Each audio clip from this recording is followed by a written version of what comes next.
విశాఖలో ఎన్ఏడీ ఉద్యోగుల సత్యాగ్రహ దీక్ష 10వ రోజుకి చేరుకుంది.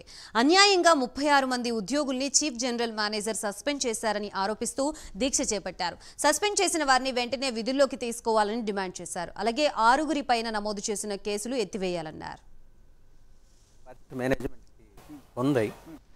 మేము ఆయన ఎన్ఏడీలో గత 20 సంవత్సరాలుగా ఏదైతే కార్మికులు చేస్తున్నటువంటి ఓటీ నెలకు 38 గంటలే బుక్ చేస్తారో అంతకంటే అదనంగా ఓటీ చేస్తే దాన్ని 20 స్టోరేజ్ ఓటీగా ఉంచుతారు. ఓటీ లేని కాలంలో వాటిని ఇచ్చేటటువంటి ఆనవాయితీ డాక్యార్డ్లో కానీ ఎన్ఏడీలో కానీ గత 20 సంవత్సరాలుగా కొనసాగుతుంది. కొత్తగా బాధ్యతలు చేపట్టినటువంటి సీజీఎం గారు నవంబర్ 1 నుండి దాన్ని ఇచ్చేదానికి నిరాకరించారు.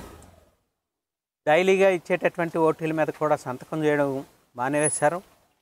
సూపర్వైజర్స్ నుండి జనరల్ మేనేజర్ వరకు సీజీఎం గారికి వెళ్ళి చట్టబద్ధంగా వాళ్ళు చేసినటువంటి ఓటీని వాళ్ళకి ఇవ్వడం చట్టసమ్మతం ఇవ్వండి అని చెప్పి అడిగారు. అడిగిన సీజీఎం గారు ఇచ్చేదానికి సిద్ధపడ్డారు. 15వ తేదీని కార్మికులు లేబర్ ఆఫీసర్ దగ్గరికి వెళ్ళి వారి సమస్యను విన్నవించుకుంటే లేబర్ ఆఫీసర్ గారు సీజీఎం గారితో మాట్లాడారు. సీజీఎం గారు లేబర్ ఆఫీసర్ మాట వినలేదు, జనరల్ మేనేజర్ మాట వినలేదు.